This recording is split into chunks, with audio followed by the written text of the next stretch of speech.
This is a training in reference to day habilitation services for the Willis Group moving forward. This training is going to go over the expectations for service delivery logs for day habilitation services. This training is not a replacement to services or training provided by HHSC.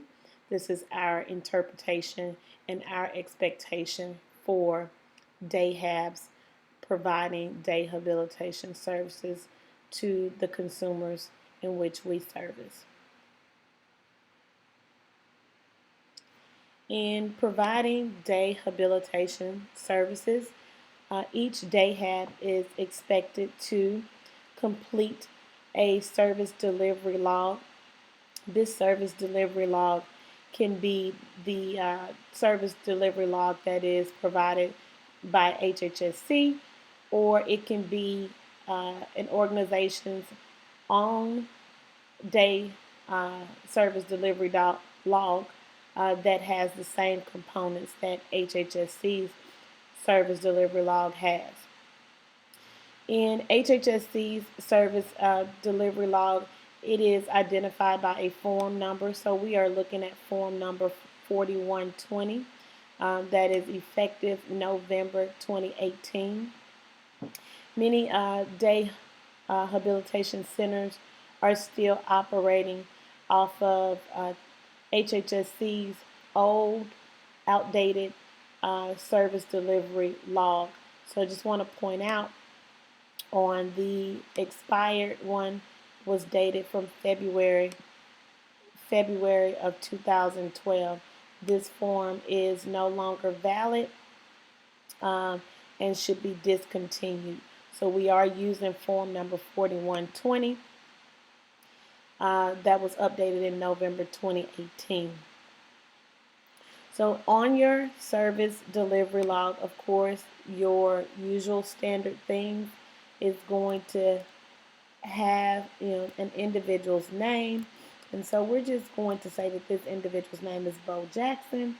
The place of service is going to be where the day hab actually provided the services at, or the day hab's actual location, or where the individual actually received day hab services. So we're just going to say 1234 Main Street in Dallas, Texas. Okay. And then we're going to add the local case number, or the care ID. The care ID number or local case number is a number that should be provided to you from each provider. Okay, so make sure that you are getting your number from the provider. And then we're going to just continue to drop down and complete them just as written. So the month, the day, and the year has to be on there. So for us, say we're starting today. This is 11/18/2019. And then, of course, the following day that the individual is there. Notice, if you will, or just keep in mind that, say this individual, we're going to fill this out as so, because we know what the days of this week will be, and I'm gonna follow uniform, okay.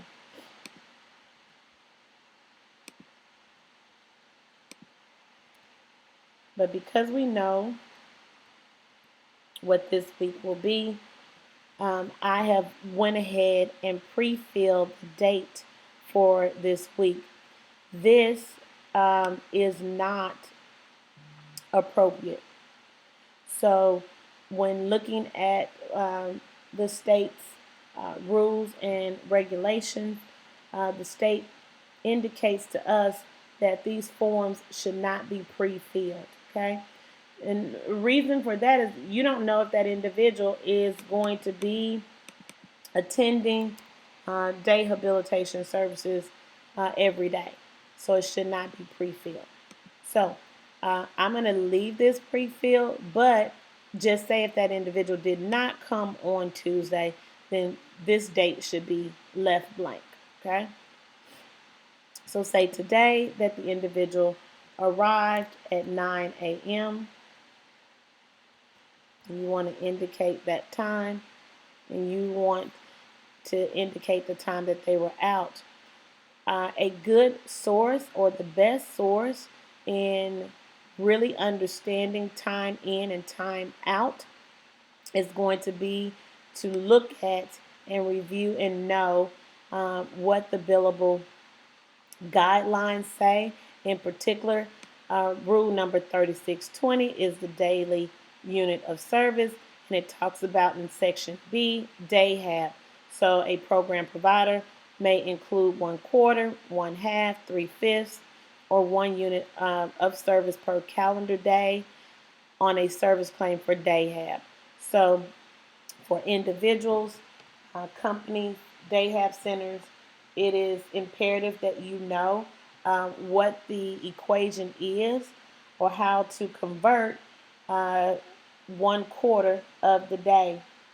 And so 1/4 of the day versus 1/2, 3/4, and what a full day is. A full day is actually 5 hours or more.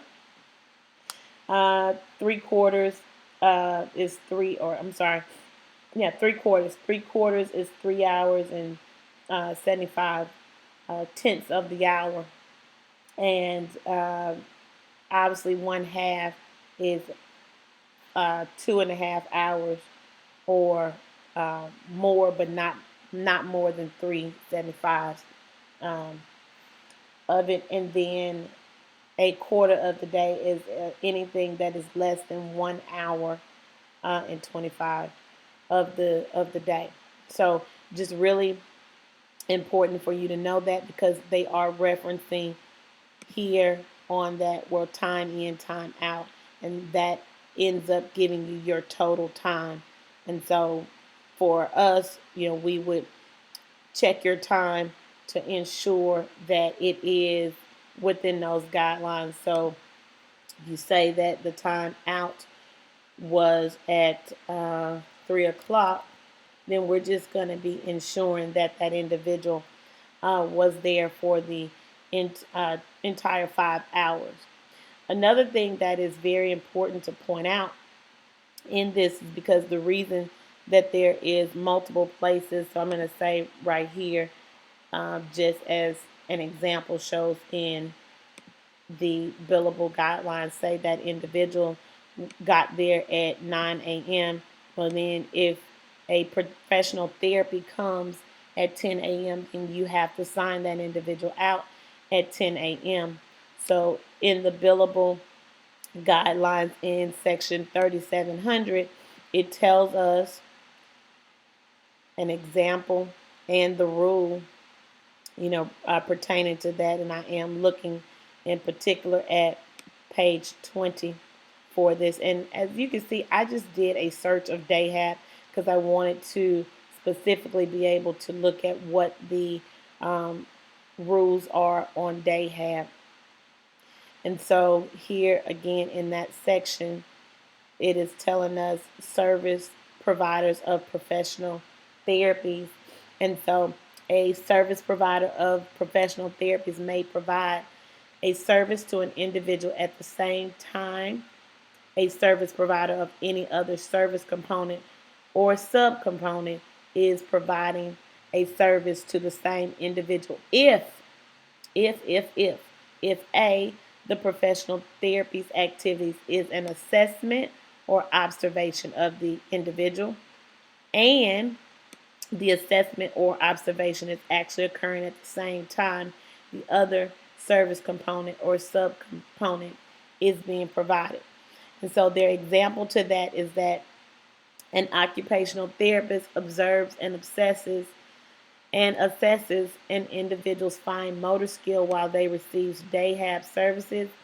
A program provider may submit a claim for both occupational therapy and day habilitation for the overlapping time period because billable activity for both day habilitation and occupational therapy was occurring at the same time. So it can happen at the same time if the therapist is observing and keep saying obsessing, I apologize, assessing an individual, and it's overlapping because that individual is still participating in day habilitation services. The other example below discusses an individual receives day habilitation from 8 a.m. to 9 a.m. A speech therapist provides speech therapy to an individual at the day habilitation site from 9 a.m. to 10 a.m., but the individual is unable to participate. This is key. They're unable to participate in the day habilitation activities while the therapy is being provided. So if that speech therapist takes an individual into another room and provides speech therapy services, then that individual is supposed to be signed out of day habilitation services. So if they're unable to participate in day habilitation activities while therapy is provided, the individual receives day habilitation again from 10 a.m. to 11 a.m. A program provider must submit a claim for 4 units of speech therapy for this time period, but may not submit a service claim for day hab because the program provider provided only 2 non-consecutive hours of day habilitation. And so I implore you guys to go through and read the billable activities from HHSC and ask HHSC for clarification on this rule and on their example. But for our purposes, we're going to recommend that you time in, time out if that individual is not participating in day habilitation services consecutively when a therapist is there. So you do have to sign in and sign out. Okay? That's why there's 3 rows. So an occupational therapist can come into a day habilitation center and sign an individual out and use, an additional space to provide services, and then a speech therapist can come and do the same thing. Okay? If you have any questions about that, please do not hesitate to get in contact with our office for further explanation and or actual concrete rules and guidelines will come from HHSC, and so you can get in contact with HHSC. So here, as we go into our next section, this is asking us to initial all areas in which you provided assistance to the person. So initial here. We're not asking for check marks or X initials there. We're looking for a person's actual initials for that. And so hopefully this is pretty self-explanatory in our self-help skills. If you provided this person with assistance in personal hygiene, if you provided with eating or meal prep or helping them to clean themselves or their area, then you're going to initial there. Adaptive skills and mutation and mobility, if that person needs assistance there, or if you reinforced therapies during that time. So again, if that speech therapist is working with that individual while they're participating in day habilitation services, you may learn how to reinforce, or the speech therapist may give instructions on how to reinforce the goals that they are working on. Socialization skills. So if you assisted them in communicating, maybe they are nonverbal, and maybe this is communicating again with their peers, or socialization skill development, community activities, group activities, if you are working with that individual on that. And then again, if you provide transportation to and from or while getting out into the community, then you're going to initial there as well. And just keep in mind, in terms of transportation, making sure that the provider that you are working with for that consumer has a copy of proper insurances before transporting any individual. Notice, if you will, uh, there's self-help, there are adaptive skills, socialization skills, and then implementation skill development.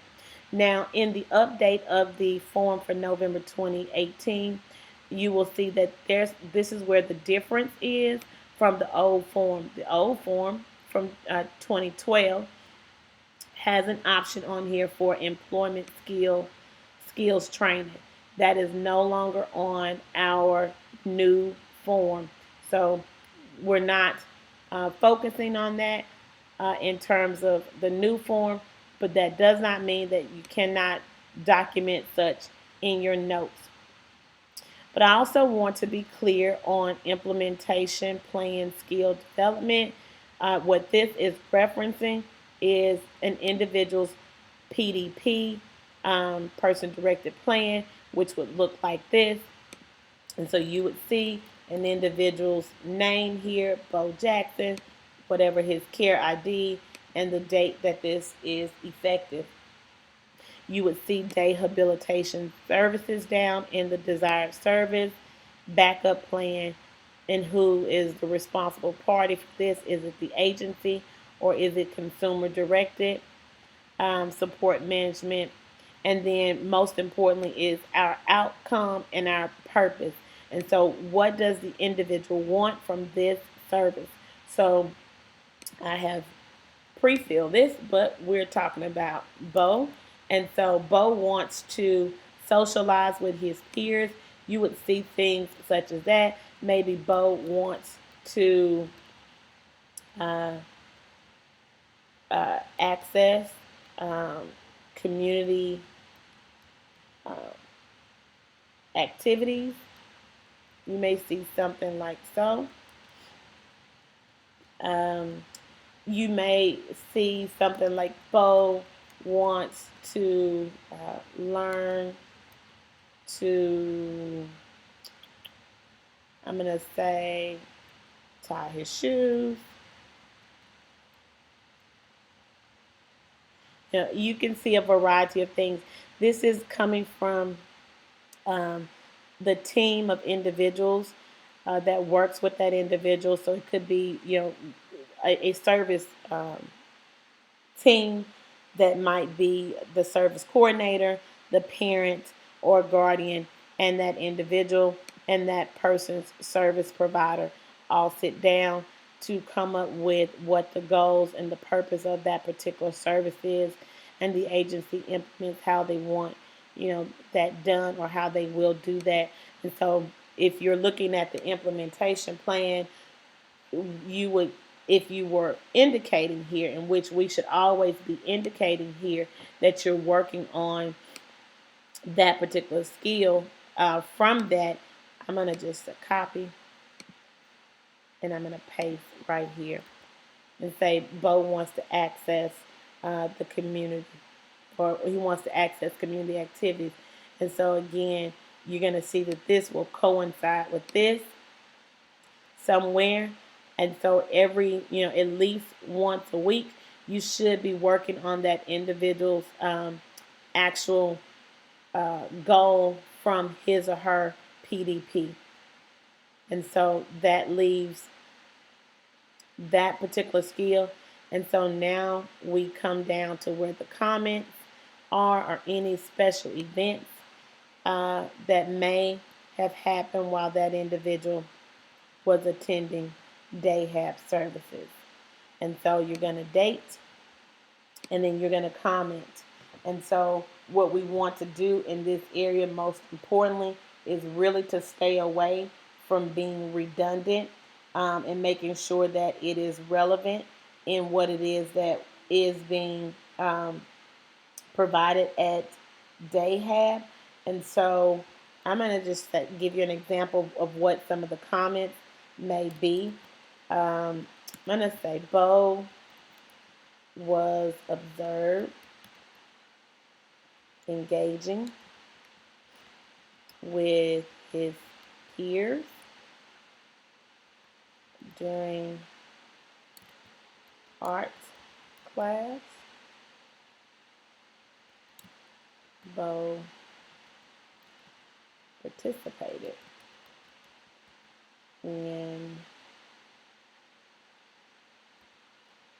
cardio.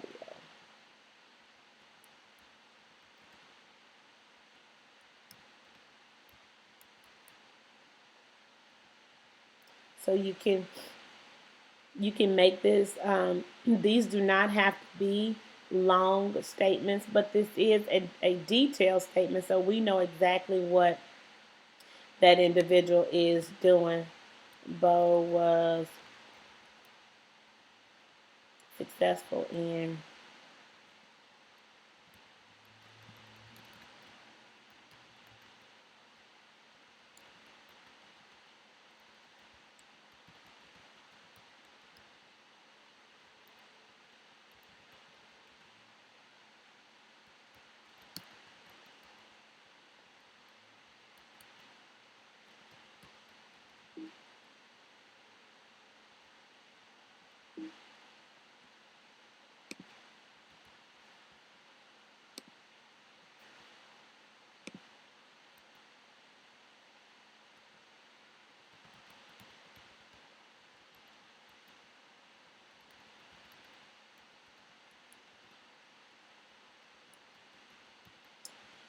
so it can be just as simple. I'm just saying Bo was successful in participating and being engaged in community activities this week.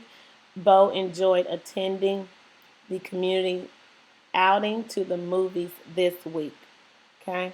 And then you're going to have the employee to sign and to initial here. Okay. And so this is what we uh, are looking for when an individual has completed day habilitation services. And again, if that individual has only completed one day of day have services, then we would not like to see, or you cannot pre-fill uh, the information and just keep it in mind, time in, time out. I'm going to say that Bo came back in at 11 a.m.